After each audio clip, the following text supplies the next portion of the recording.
जब हम सब एकजुट होंगे तो ही विकास कर पाएंगे, तो ही सुरक्षित रहेंगे, तो ही सम्मान पाएंगे। और यह कार्य भारतीय जनता पार्टी के नेतृत्व में, प्रधानमंत्री मोदी जी के नेतृत्व में पूरे देश के अंदर देखने को मिल रहा है। 2014 के पहले देश की स्थिति क्या थी?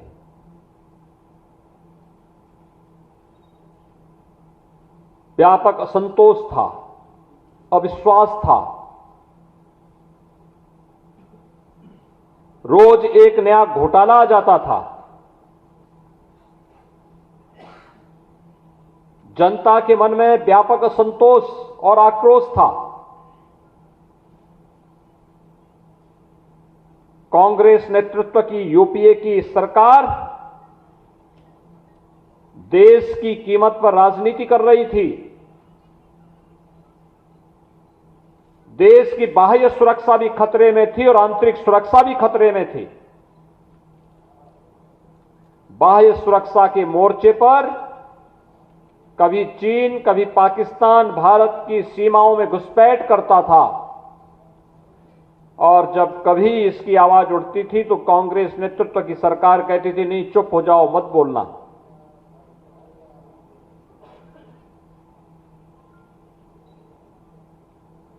आंतरिक सुरक्षा की स्थिति, जगह जगह आतंकवाद सिर चढ़ करके बोलता था।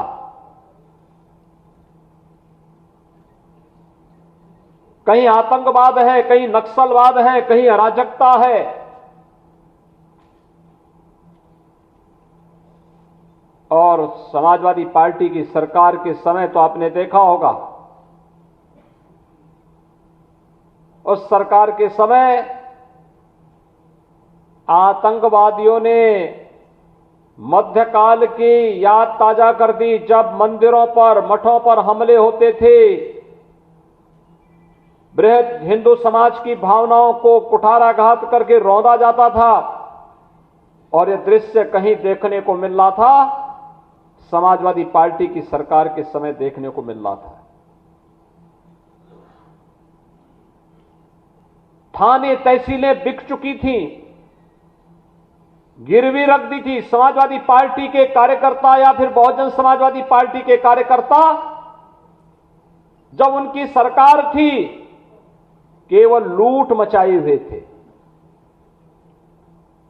और उन स्थितियों में प्रधानमंत्री मोदी जी ने 2014 में नारा दिया था, सबका साथ और सबके विकास का। भाइयों बहनों, यह नारा एक हकीकत में बदली। आज आप देख रहे होंगे, भारतीय जनता पार्टी की केंद्र की सरकार हो या प्रदेश की सरकार, आवाज दे जा रहे हैं सबको बिना भेदभाव के। शौचालय दिए गए बिना भेदभाव के, रसोई गैस के सिलेंडर दिए जा रहे हैं बिना भेदभाव के, किसान सम्मान निधि दी जा रही है बिना भेदभाव के, ऋण माफी की योजना हुई है बिना भेदभाव के, 5 लाख रुपए की स्वास्थ्य बीमा का कवर दिया जा रहा है बिना भेदभाव के, और सबको राशन देने की कार्रवाई, फ्री में राशन देने की कार्रवाई बिना भेदभाव के, और कोरोना जैसी महामारी से बचाव के लिए भी सबको फ्री में वैक्सीन, सबको वैक्सीन भी बिना भेदभाव के। ये होती है सरकार।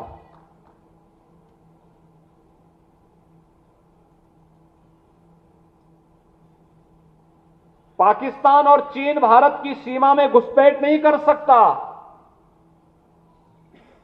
और अगर करता है तो फिर उसका मुंह तोड़ जवाब भी भारत देता है, भारत की सेना देती है।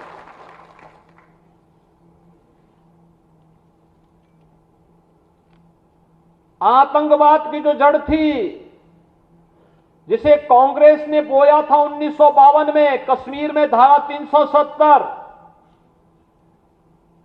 प्रधानमंत्री मोदी जी के नेतृत्व में गृह मंत्री अमित शाह जी ने उस धारा को ही सदैव के लिए समाप्त कर दिया है। न रहेगा बांस, हमेशा के लिए समाप्त कर दो। आतंकवाद की ताबूत पर अंतिम कील ठोक करके आतंकवाद को नेस्तनाबूद करने का संदेश दे दिया।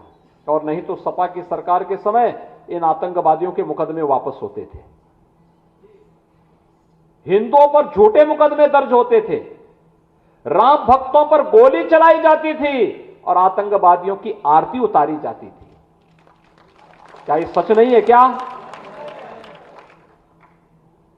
2012 में समाजवादी पार्टी की सरकार आई थी, सबसे पहला दंगा हुआ था कोसी कला में, और सरकार ने सबसे पहला निर्णय क्या लिया था? हमारी सरकार आई, हमने सबसे पहला काम क्या किया? हमने सबसे पहला काम किया किसानों का कर्ज माफी का। और समाजवादी पार्टी ने सबसे पहला काम क्या था?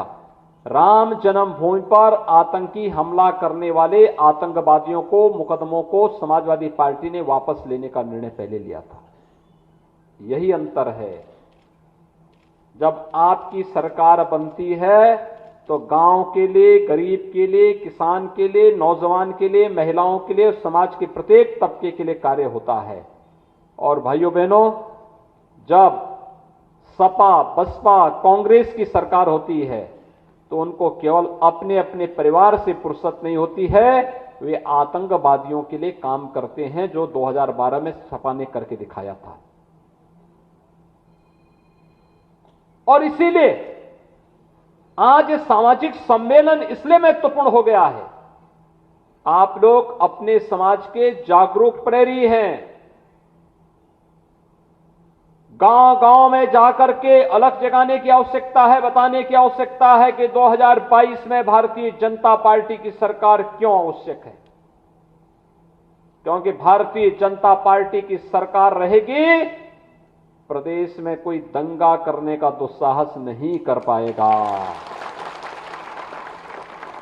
कोई गुंडा, कोई माफिया, कोई पेशेवर अपराधी जबरन किसी गरीब की, किसी किसान की, किसी व्यापारी की संपत्ति पर कब्जा करने का दुस्साहस नहीं कर पाएगा।